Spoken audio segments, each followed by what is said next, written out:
people, descendants of Edom, were important in Western tradition and in the development of Western civilization. They were important in certain regions, so especially important in Germany.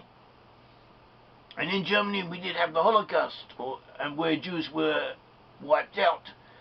Jews all over Europe were killed, and men, women and children put in gassed to death, and their bodies burnt, and an attempt was made to extirpate the Jewish presence throughout Europe. And the Jews in Germany were the victims, and so were the Jews throughout Europe. And the Germans were responsible to it.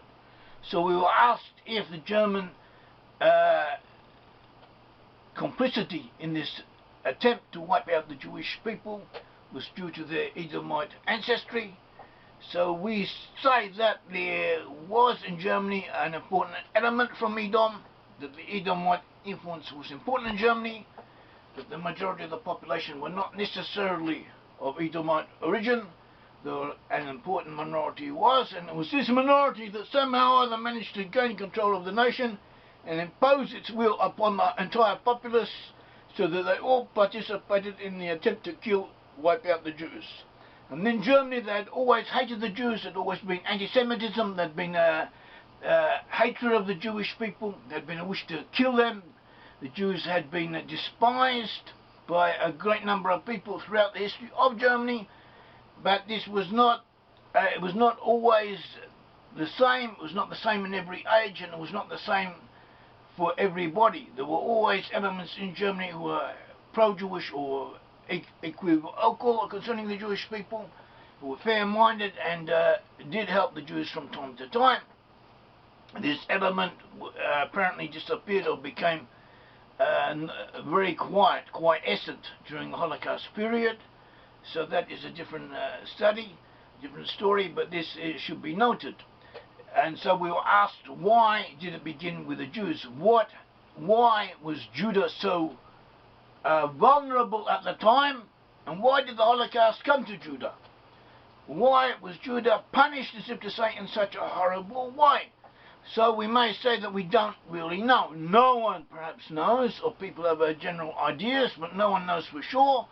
A variety of reasons are given, and all of these reasons might have something to them that we're taking into consideration.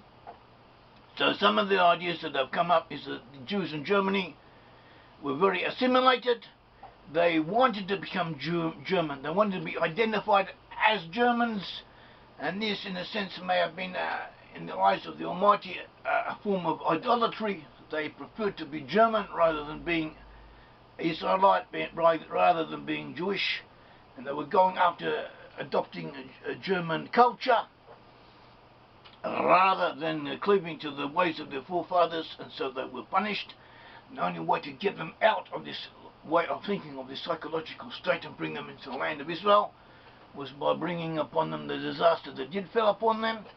And not only did this apply to the Jews in Germany, but the Jews throughout Europe were afflicted by this malaise, by this sickness of wanting to assimilate. They were on the way out. The Jews throughout Europe were on the way to assimilating, to becoming like the peoples around them.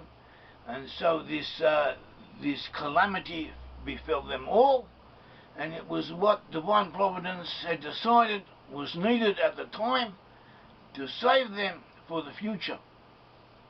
Whatever the case, we have to believe in God Almighty to do what we can as well as we can, and to keep our eyes open and learn what we can.